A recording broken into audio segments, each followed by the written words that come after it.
Humiliation prickles hot on Noah's skin as the receptionist dismisses him. Reapply in 6 months. 6 months? The muddy water pooling around his worn boots mirrors the despair rising in his chest. He doesn't know the sleek black SUV idling at the curb holds his salvation, or that its owner saw everything. The driver's door swung open and a woman in a tailored gray coat stumbled out, her heels sinking into the muck. She looked furious and helpless.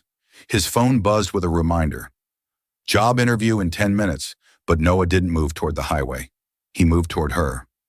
Before we dive in, drop a comment with where you're watching from, and don't forget to hit subscribe for more videos like this. Let's begin. No, no, no. This is not happening, the woman muttered, yanking at her stuck heel. Her coat was spotless despite the storm, but the water pooling around her ankles was anything but clean. Her dark hair clung to her cheeks. Mascara smudged at the corners of her eyes. She was breathing fast, like the cold was trying to steal the air from her lungs. Noah splashed through the ankle-deep water toward her. You're going to twist your ankle like that, he said, his voice cutting through the storm.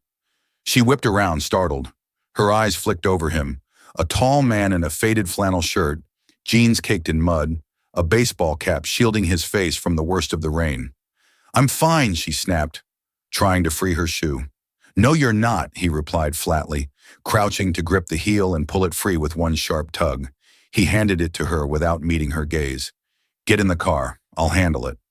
You don't even know me, she said, holding the shoe like it was evidence in a trial. Lady, I don't need to know you to help you. You're stuck. I've got a truck. She hesitated, watching as he trudged back to his vehicle. His pickup looked older than she was, rust eating at the wheel wells. But the chains in the back told her this wasn't his first time pulling someone out of the mud. When he reversed toward her sedan, she noticed his hands, calloused, strong, veins standing out against the pale skin. He hooked the chain to her bumper like he'd done it 100 times, then climbed into his cab. A roar from the engine, a slow pull, and the sedan groaned free from the mud with a wet slurp. By the time she climbed into her car, drenched and shivering, he was walking back through the rain without waiting for thanks. Something in her chest tightened. Wait, she called, rolling down the window. He stopped but didn't turn. You're soaked. Take this, she said, holding out a folded bill. He finally looked at her, his jaw tightening. Keep it. I'm already late. For what? He paused. A job interview. And then he walked away, boots slashing through the water, vanishing into the downpour. Noah's heart pounded as he climbed back into his truck, rainwater dripping from the brim of his cap onto the worn steering wheel. The clock on the dash glared at him. 9:12 a.m. His interview had started at 9 sharp. He twisted the key and the truck groaned to life, the wipers squealing across the cracked windshield. Perfect, he muttered, punching the gas. The old pickup rattled over every pothole as he sped toward downtown, his mind running through the questions he'd been preparing for weeks. But deep down, he knew it didn't matter. No one waits for a guy like him. 3 blocks from the office building, traffic ground to a halt, a wreck up ahead. The rain had turned every street into a river, and even if he parked and ran, he'd still be late. His chest tightened, not just from frustration, but from the weight pressing down on him for months. Rent overdue, his son's shoes falling apart. Bills stacked so high on the kitchen table that they looked like a second job. By the time he reached the high-rise, it was nearly 10. The receptionist barely glanced at him before saying, "They've moved on to the next candidate." Her voice was flat, efficient, like she'd already written him off. Noah's throat went dry. I'm sorry, sir, she cut in. The hiring manager's schedule is full. You can reapply in 6 months. 6 months? He couldn't survive 6 weeks without steady work. He forced a nod, swallowing the sharp lump in his throat. Thank you for your time. Outside, the rain had softened to a drizzle, but it didn't matter. He felt colder now than he had standing in that flooded road. He shoved his hands in his pockets and started the long walk back to his truck. Halfway there, a sleek black SUV rolled up beside him, tinted windows gleaming despite the gray sky. The passenger window slid down and he froze. It was her, the woman from the mud. She wasn't shivering anymore. Now she looked composed, her hair smoothed back, her coat immaculate again. You missed it, didn't you? She asked, her voice softer this time. Yeah, he said, shifting uncomfortably on the wet sidewalk. But you're on your way. So worth it. She studied him for a moment, her gaze steady. Then get in. Noah frowned. What? Get in the car, she repeated. I owe you more than dry shoes.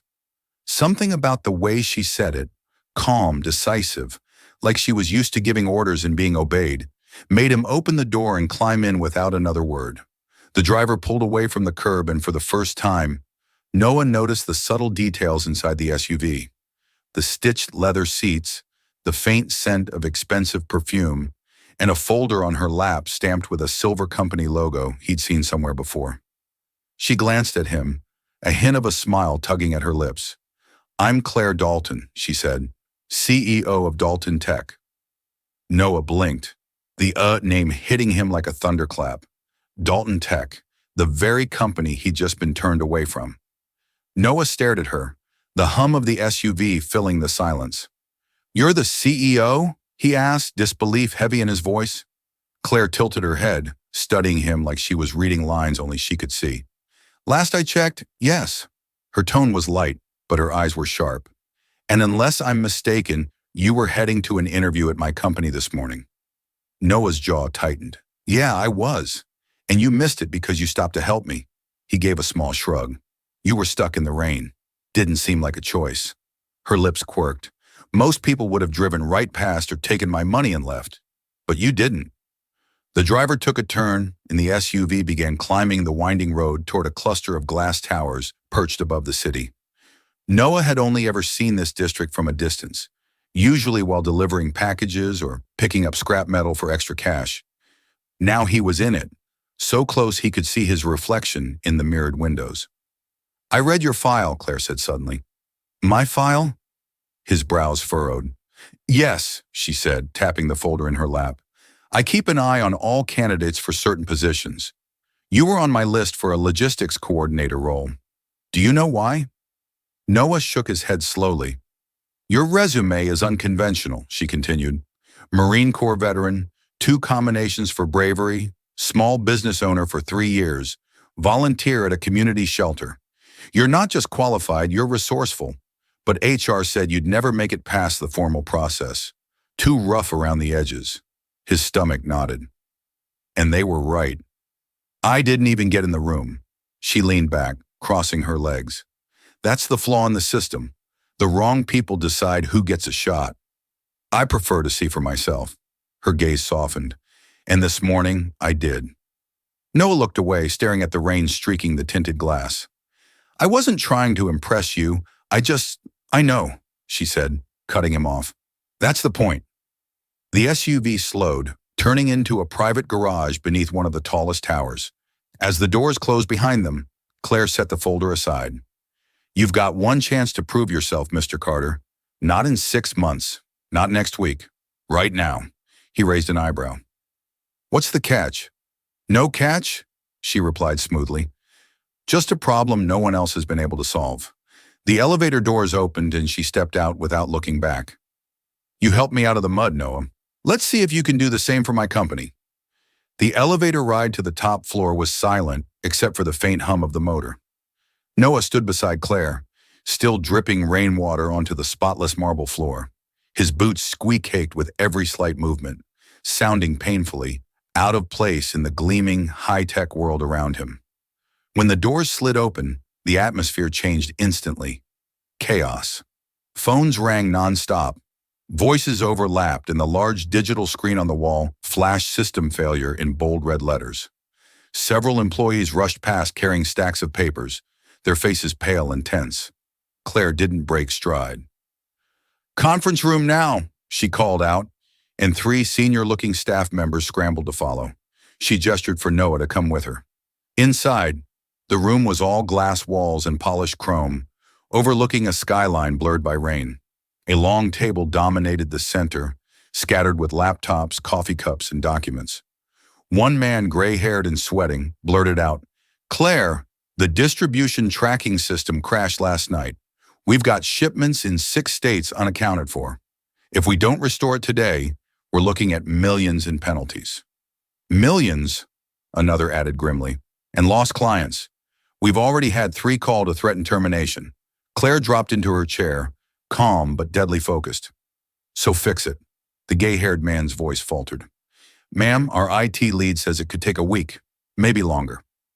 Noah shifted, recognizing the layout of the diagrams on the table, his brows knit together.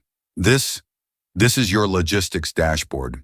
The room turned toward him as if they'd forgotten he was even there. Claire's eyes narrowed. You know it. I've seen systems like it, he said slowly, moving closer to the table. Used one in the Marines for supply drops and in my shop for parts distribution. Your servers aren't down, they're misaligned. It's like having the right puzzle pieces, but the wrong picture on the box. A younger employee snorted under his breath. And you figured this out by just looking at it. Noah's voice was steady. I've spent most of my adult life figuring out how to keep things running with half the parts and no time. This isn't magic. It's pattern recognition. Claire leaned back, watching him with an expression that made his stomach flip. Part curiosity, part challenge. Not. Show me. Noah rolled up his sleeves, stepping to one of the laptops. His fingers moved quickly over the keyboard, pulling up diagnostic logs, bypassing layers of flashy UI to get to the raw data. The room went silent except for the clicking keys. He was in his element now, focused, methodical, almost forgetting where he was until the large screen's angry red warning blinked out in its place. System restored. The gay-haired man exhaled in disbelief. How? That should have taken days. It took 40 minutes, Noah said, closing the laptop. You were looking for the problem in the wrong place. Claire's lips curved into a small approving smile. Mr. Carter, I think you just saved us a fortune. The tension in the room evaporated almost instantly, replaced by a hum of astonished murmurs. One executive shook Noah's hand like he just pulled them out of a burning building. Another muttered, "We need him on payroll yesterday." Claire didn't say anything at first.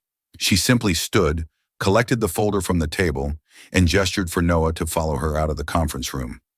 They stepped into her private office. Floor-to-ceiling glass, a polished oak desk, and a view of the city that made him feel like he was standing in another world entirely. She closed the door behind them. Noah broke the silence first. Look, I didn't mean to step on your team's toes. I just hate seeing something broken when I know how to fix it.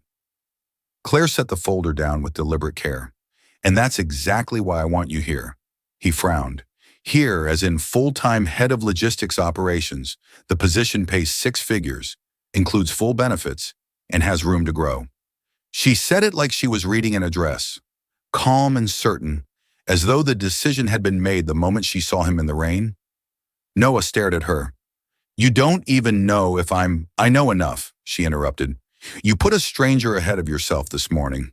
You walked into a problem everyone else said would take a week and solved it in less than an hour. And you didn't take my money when you could have. His throat tightened. 6 figures is more than I've ever made in my life. Then start imagining it, she said, almost smiling. Noah's mind jumped to his son. New shoes, a real bed, no more counting pennies for groceries. The thought alone was enough to blur his vision for a moment. He blinked hard, forcing himself to keep his composure. Claire leaned forward, her voice lower now. You missed your interview, Mr. Carter, but you made a bigger impression than you ever could have in that room. So the question is, do you want the job? He let out a slow breath. Yeah, I do. Good, she said, standing and extending her hand. Then welcome to Dalton Tech. As he shook her hand, the strange warmth spread through him. Not just relief, but the quiet, unshakable feeling that life had just pivoted in a way he couldn't undo. When he left her office an hour later, contract in hand, the rain had stopped. The city streets shimmered under a weak silver sun. And for the first time in years, Noah didn't feel like he was stuck in the mud.